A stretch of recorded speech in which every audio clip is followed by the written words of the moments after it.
पढ़ेंगे जिसमें राम शब्द के रूप याद करेंगे हम लोग। ये अकारांत पुल्लिंग शब्द है।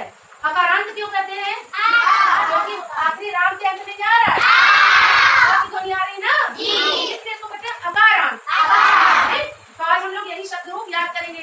पहले जब हम लोग पढ़ते थे तो ये शब्द, इससे पहले देखिए 7 विभक्ति होती है और कितने वचन होते हैं? 3 वचन। एक वचन, द्विवचन, बहुवचन। हिंदी में 2 ही वचन होते हैं, एक वचन और बहुवचन।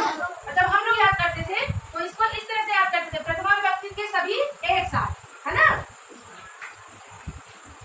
और द्वितीय विभक्ति के सभी एक साथ, तृतीया के एक साथ, चतुर्थी के एक साथ, पंचमी के एक साथ, षष्ठी के एक साथ, सप्तमी के एक साथ और संबोधन। ठीक है, तो ये भूल जाता था। ऐसे पढ़ते थे रामः रामौ रामः रामम रामो रामाण, तो जैसे लगता था कि भूल जाएगा। तो आज हम लोग इसको ऐसे याद ना करके एक वचन सभी एक साथ याद करेंगे, फिर द्विवचन और फिर बहुवचन। तो किस तरीके से याद करेंगे? देखो मेरे साथ बोलना है, रामः रामम रामेण रामाय।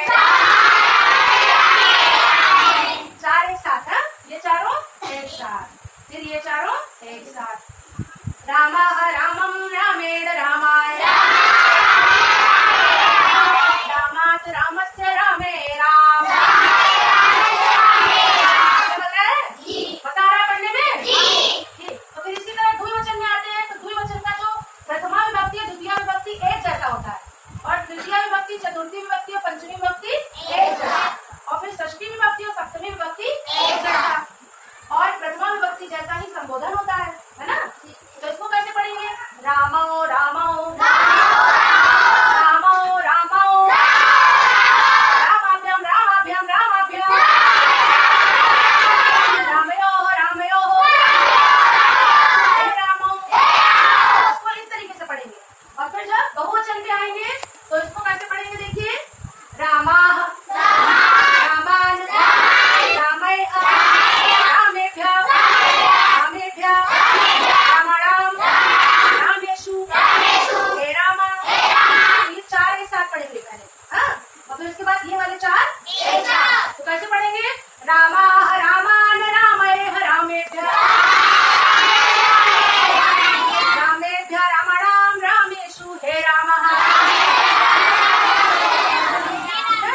तो इसी तरीके से इसको पढ़ेंगे और फिर से हम लोग एक वचन पे आते हैं। तो जिस तरीके से बोलेंगे उतने ही स्पीड में बोलना होगा, ठीक है? कैसे? रामः रामम रामेण रामाय,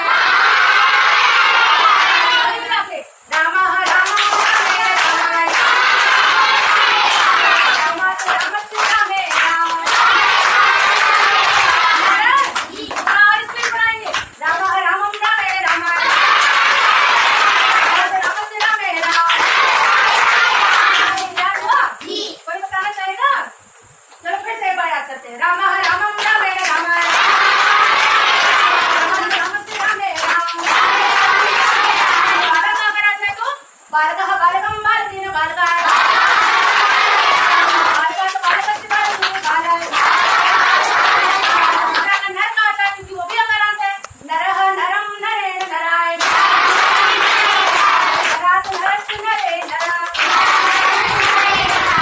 तो इसी तरह गा के याद करेंगे तो हम लोग को बहुत अच्छे से याद हो जाएगा, और किसी कोई भी अकारांत पुल्लिंग शब्द रूप लिखने में हम लोग को कोई भी प्रकार की समस्या नहीं होगी। ठीक? Please like, share and subscribe. Thank you.